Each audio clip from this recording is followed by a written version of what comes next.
questions about any of them in which you were not able to get the answer that was on the sheet? Which one? Number 3. Does anyone have any questions on any of them before number 3? For example, how many of you got number 1 right? Really? How? Meaning you don't know how.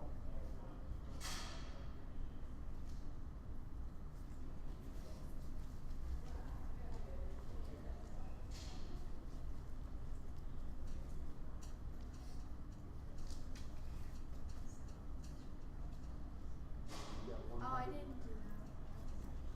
How many of you got all of number 1 right?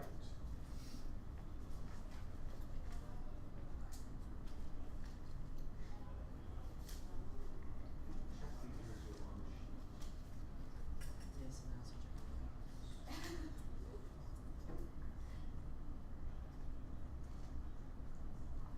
I understand. Do this. Okay, so nobody got number 1 completely right. There's a reason for that. There's a piece that I did not show you the other day. I'm going to show that to you now. So let's walk through number 1 together. What information do we have on number 1? 16 grams of cubes. I don't think that's correct. Say this again. 16.0. Excellent. Next. 300.0 milliliters of water. Good. What else do we know? Don't know anything else? What are we trying to find? Molality. Molality of the solution, right? And therefore, and then the new boiling point. Why will the boiling point be different?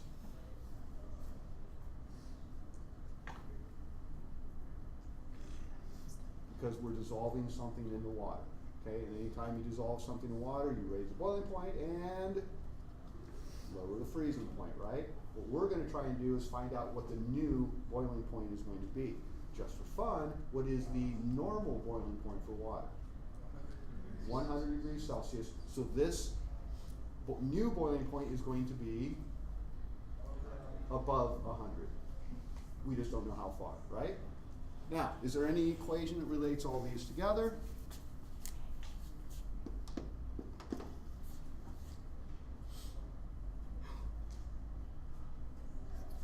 How about this?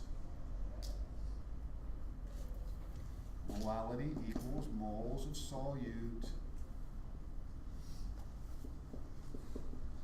per kilogram of solvent. Do I have either of those?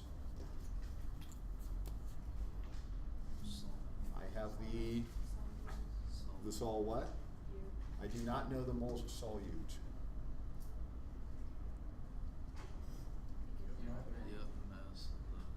I don't actually have either one of them, do I? But I can find both of them. So let's work on this one first. I have to convert that to moles. Anybody happen to have the molar mass available to them? 142.505, okay? 142.05 grams per mole. Okay, so 16, 1/10, point over, I don't know, 0.11-ish. Anybody have that? What The moles of sodium. 1136. What's that again? 1136. 1136, thank you. You meant point, right? Yeah.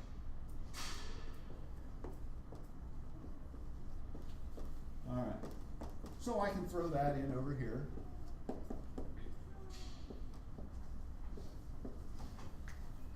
Now, what about the kilograms of solvent? Well, I currently have the volume of water. Now remembering that the density of water is 1 gram per milliliter, I also have, that means I have 300 grams of water. Would you guys agree with that? You guys comfortable with that? Okay, multiply by the density. But we now need to convert that to kilograms by, divided by 1,000, moving the decimal point 3 places to the left. Either one is fine. So we end up with 0.3000 kilograms. Okay? So our molality is now essentially 0.3 times 1. So we're looking at around 0.3 something. Maybe a little 0.29 something, I don't know. Point what? 375. Oh yeah, I went the wrong way. My bad. 0.375 molal. Is everyone hunky-dory with that? Okay. Now, we're trying to find the new boiling point, so we need to find the change in temperature from the original boiling point. The equation that we're going to use for that is the one that we learned the other day.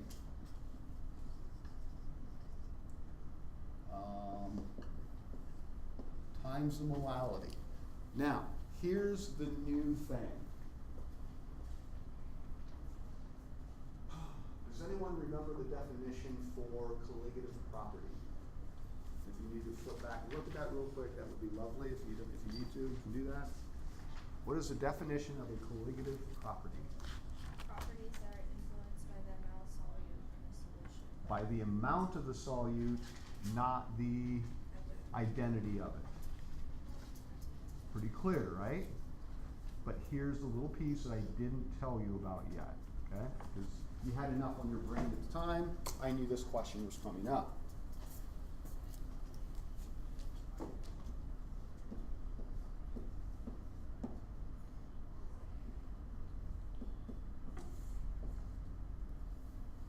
What type of substance is sodium sulfate in general?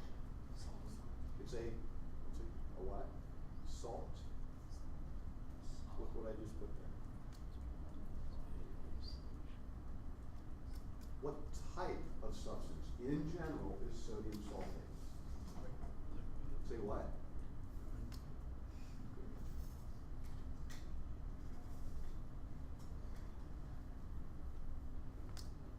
Ionic or covalent? Ionic. How do you know?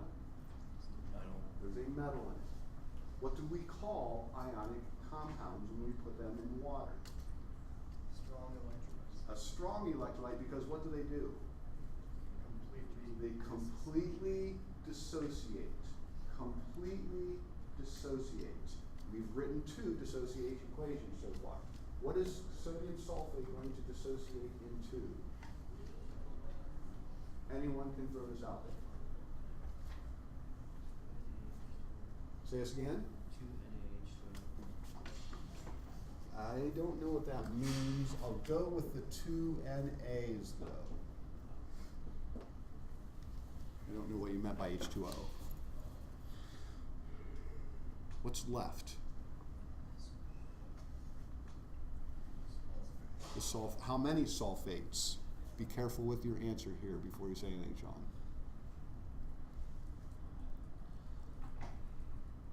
Anyone want to help him out? 1. There's 1 sulfate.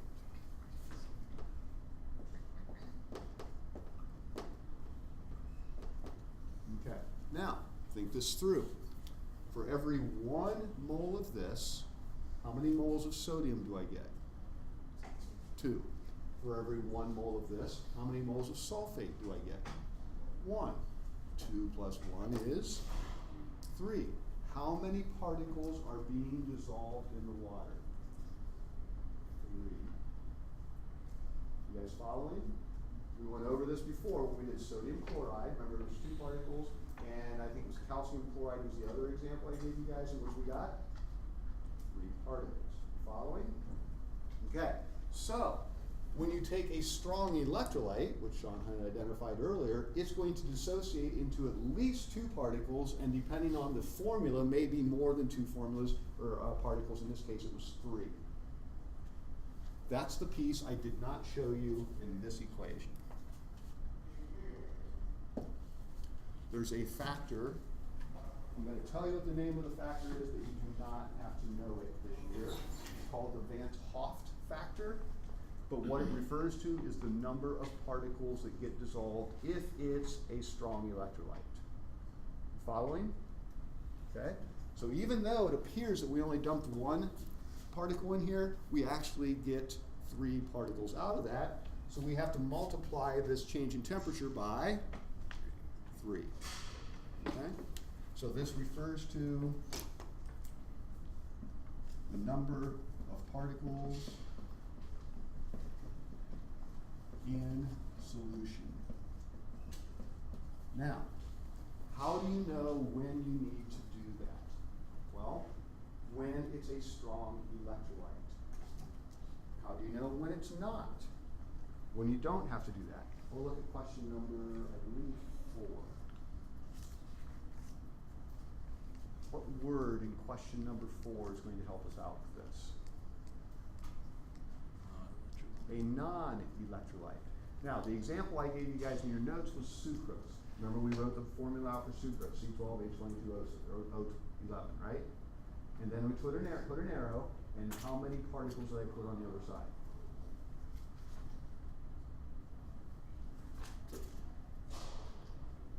One, C12H22O11. It doesn't dissociate because it's not an ionic compound. We saw that when I put the sugar in the water, right? It didn't light up, the light bulb didn't light up because it didn't break apart into ions.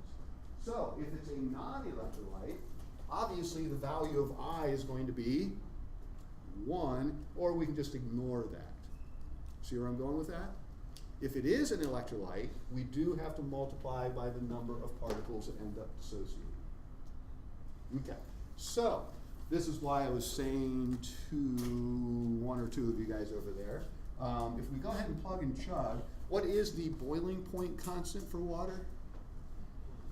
It's a 0.512, I believe, right? So we take our 0.512 degrees Celsius per molal, we multiply by the molality, which ends up being 0.375, okay? My molals cancel. As you can see, we're left with degrees Celsius, and many of you, how many of you did this and got to this point really well? Did everything right to this point? Your answer probably ended up being 100.19 or something like that. Okay, so that's good. You guys did everything you knew how to do. Okay, but now we have to do what with that? Multiply that by 3 particles. Or, you know, in other words, 3 ions. Let's put it that way. 3 ions. And so now it comes out to, I believe, something like 0.58 something. Not really sure what. Apparently no one owns a calculator, so we'll never know. Okay, so anyway, 0.58 degrees Celsius. Now, that's just the change in temperature. Remember that the original boiling point of water is, as someone said earlier, 100 degrees Celsius. So the actual new boiling point is going to be 100.58 degrees Celsius. So what we're going to do is take the 100, add the 0.58 something that no one happens to know, and there's the new boiling point. So it's a school day, another day in chemistry. We have to learn something every day. We just learned something. If it's an electrolytic compound, if it's an electrolyte, we're going to have to multiply by the number of particles that are given off in the dissociation. If it's a non-electrolyte, that number of particles is still 1. Essentially, the I goes away. So far, so good? Not hard. Some of you are thinking, oh, geez, that's something else I have to remember. Very similar to the gas law stuff that we were doing. Remember the collected over water part? We had to subtract water vapor pressure. Now you're looking for evidence of a non-electrolyte. It's either going to say a non-electrolyte, or I think it's question number 6. It is question number 6. Did anybody have a question on number 6, by the way? Okay. Notice that we have the compound C3H8O2. Now, it never says whether it's an electrolyte or a non-electrolyte, so we have to remember, hey, C3H8O2, is that an ionic compound? It is not. There's no metal in it, therefore it must be a non-electrolyte. So we can eliminate the I part. Okay. That's probably all that I need to be recording here, because that's the only thing new that I'm going to go over. So I'm going to go ahead and turn this piece off.